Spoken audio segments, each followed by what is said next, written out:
हरे कृष्णा, राधे राधे। भक्तों, एक बार फिर से बहुत बहुत स्वागत है आपका हमारी किशोरी कृपा चैनल में।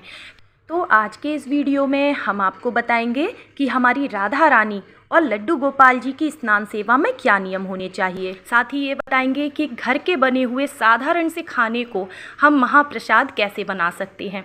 तो सबसे पहले चलिए ठाकुर जी को कराते हैं स्नान, जो कि बहुत ज़्यादा ज़रूरी है।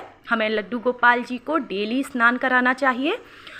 और अगर कोई भी खास तिथि है, जैसे कि एकादशी, पूर्णिमा या फिर फ्राइडे के दिन, आप कोशिश करें कि दही से, पंचामृत से या फिर कच्चे दूध से आप स्नान कराएं। ऐसा कराना बहुत अच्छा होता है। तो लड्डू गोपाल जी को देखिए, आप समय के हिसाब से स्नान करा सकते हैं, जैसे आपके पास समय हो। जैसे अगर आप सुबह में जल्दी उठ के ठाकुर जी का स्नान श्रृंगार कर सकते हैं तो ये तो बहुत ही अच्छी बात है, आपको ज़रूर से ऐसा करना चाहिए। लेकिन किसी भी कारण से अगर सुबह में आप लड्डू गोपाल जी की सेवा पूजा नहीं कर पाते हैं तो आप समय के हिसाब से जो है अपना देख लें। जैसे अगर आप बच्चों की सुबह टिफ़िन वगैरह पैक करती हैं, हस्बैंड का खाना देना ऑफिस के लिए, बहुत सारे काम होते हैं देखिए गृहस्थी में, तो आप अपने जो है 9-10 बजे तक भी ठाकुर जी की सेवा कर लीजिए। क्योंकि लड्डू गोपाल जी की सेवा ना बड़े भाव से करनी है, बहुत जल्दबाजी नहीं करनी है। तो देखिए यहाँ पे ठाकुर जी को मैंने पहनाई है ये पिंक कलर की पोशाक, और बड़े वाले ठाकुर जी ने पहनी है धोती। देखिए कितने अच्छे लग रहे हैं। मैंने ये कपड़े से ही पगड़ी बांध दी है और मोर पंख लगा दिया है, और देखिए कितने प्यारे लग रहे हैं। आप ज़रूर से बताइएगा आज का श्रृंगार आपको कैसा लग रहा है। तो राधा रानी का भी स्नान हो चुका है, लेकिन मैं स्नान जो है वीडियो में नहीं दिखाती हूँ। तो चलिए अपनी राधा रानी को भी ले आते हैं। अब देखिए हमारी राधा रानी का हमने थोड़ा सा श्रृंगार तो कर दिया है, हार पहना दिया है, मंगलसूत्र पहना दिया है, कानों में ईयररिंग्स पहना दिए हैं, और बस हल्का सा श्रृंगार देखिए हम इस तरह से कर लेंगे। और सच बताएं बहुत ही अच्छा लगता है ठाकुर और ठाकुराइन की सेवा करने से ना हमारा घर ना बड़ा ऐसा लगता है हम क्या थे और क्या हो गए, मंदिर जैसा घर हो जाता है जहाँ ठाकुर जी और ठाकुराइन की सेवा होती है। तो देखिए बस चुनरी उड़ा दी है राधा रानी को, और कितनी प्यारी लग रही है हमारी राधा रानी। अच्छा, कई बार भक्त ये पूछते हैं कि दीदी पहले राधा रानी का स्नान कराएं या फिर पहले लड्डू गोपाल जी का।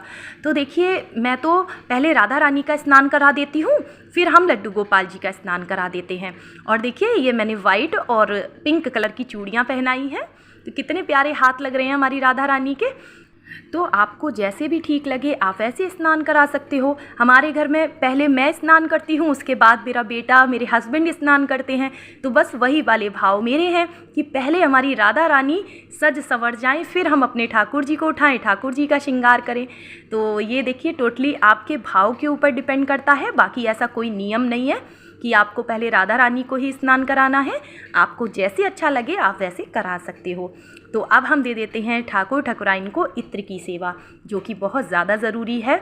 जब हम ठाकुर जी को इत्र लगाते हैं ना, ये बहुत अच्छा होता है। एक तो देखिए इससे हमारे हाथ भी महक जाते हैं, हमारा घर महकने लगता है। और माता लक्ष्मी जो होती है ना, उनको सुगंध अति प्रिय है, और जहाँ पर भी सुगंध होती है ना, माता लक्ष्मी वहाँ पर स्थायी रूप से वास करती हैं।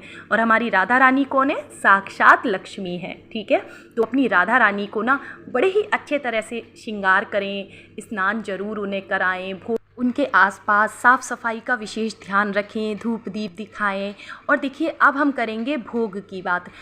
तो देखिए कई बार घरों में ना प्याज लहसुन का जैसे खाना बनता है, तो आप बाहर की चीज़ों का भोग लगाते होंगे, जैसे कोई मिठाई हो गई, मिश्री हो गए, और ड्राई फ्रूट्स हो गए, फल हो गए, ठीक है।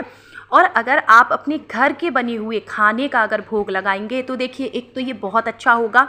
जिस भी चीज़ का आप भोग लगाएंगे ठाकुर को, वो आपके घर में कभी उस चीज़ की कमी नहीं होगी, मैं ऐसा मानती हूँ, ठीक है। अगर आप घर की बनी हुई चीज़ों का ठाकुर को भोग लगाएंगे वो सबसे ज़्यादा अच्छा होता है। तो आप भोग कैसे लगाएंगे? तो देखिए सबसे पहले तो आप ये मन में बिठा लें कि ठाकुर जी हमारे सिर्फ भाव के भूखे होते हैं। वो कभी भी ये नहीं कहते कि मेरे लिए ये बनाओ, वो बनाओ, वो बनाओ, ऐसा कुछ भी नहीं है। आप सिंपल उन्हें दही के साथ अगर पराठे रोटी का भोग भी दे देंगे ना, दूध में आप तुलसी पत्र डाल के भी भोग लगा देंगे ना, वो भी उन्हें स्वीकार है। लेकिन हमें ध्यान किन बातों का रखना है कि हमें हमेशा स्नान करके ही ठाकुर जी के लिए भोग तैयार करना है। अगर हमारे घर में प्याज लहसुन का खाना बनता है तो सबसे पहले जो है हमारे ठाकुर जी का खाना वहाँ पे बन जाना चाहिए। जो भी चीज़ आप बना रहे हैं भोग के लिए, तो अपना गैस चूल्हा वगैरह अच्छे से साफ़ कर लें पहले, उसके बाद ही आप भोग प्रसाद बनाएं। ठीक है। ठाकुर जी को जो भी भोग लगता है उसमें आप तुलसी पत्र ज़रूर से डालें। ठीक है। थोड़ा सा जल से ना इस तरह से 3 बार आप घुमा दें, जिससे कि वो जो भी हमने भोग तैयार किया है वो पवित्र हो जाए। घंटी बजा दें, ठाकुर से आप विनती करें कि हे प्रभु आप भोग स्वीकार करें।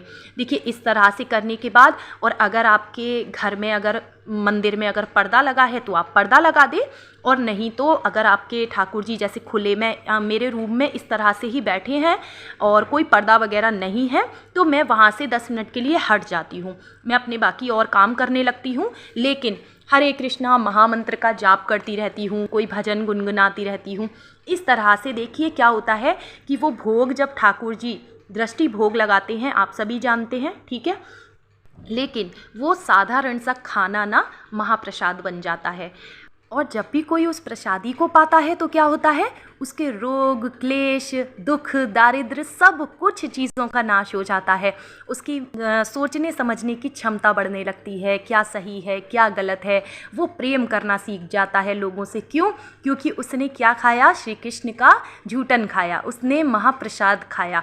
तो श्री कृष्ण कौन है, हमारे प्रेम की मूरत हैं। श्री कृष्ण को प्रेम के सिवा कुछ आता ही नहीं है। तो जो भक्त होते हैं ना श्री कृष्ण के, वो भी सबसे प्रेम करने लग जाते हैं। देखिए गुस्सा आना एक, देखिए ये कलयुग का कहीं ना कहीं असर रहता है कि लोगों को गुस्सा आ जाता है जब कोई गलत बात करता है, नहीं बर्दाश्त होती है, लेकिन उसका मन ना औरों के भांति बहुत ही ज़्यादा पवित्र होता है। लोगों के प्रति वो कभी गलत नहीं सोचता, कभी गलत बातें नहीं करता। तो ये सारी चीज़ें कब होती हैं, हम जब कहते हैं ना जैसा खाएंगे अन्न वैसा रहेगा मन। तो हमने क्या खाया, महाप्रसाद खाया, हमने खाना नहीं खाया। तो इसलिए मैं हमेशा कहती हूँ ठाकुर ठाकुराइन अगर घर में हैं तो इनको भोग लगाने के बाद ही आपको जो है भोजन ग्रहण करना चाहिए, और आप करेंगे तो आप अपने जीवन में खुद से बदलाव देखेंगे। तो देखिए आप लोग भी कोशिश किया करें कि नहा कर ही किचन में जाएं, आप नहा कर ही आप खाना बनाएं। अगर आप प्याज लहसुन का खाना बना भी रहे हैं ना, तो एक आप मीठा पराठा या रोटी आप दही के साथ दूध के साथ ठाकुर को दे दें। तो देखिए पहली रोटी गाय की निकालने के बाद सबसे पहली थाली जो है अपने भगवान की लगाएं। उसके बाद घर में जितने भी मेंबर्स हैं वो आराम से खाना खाएं।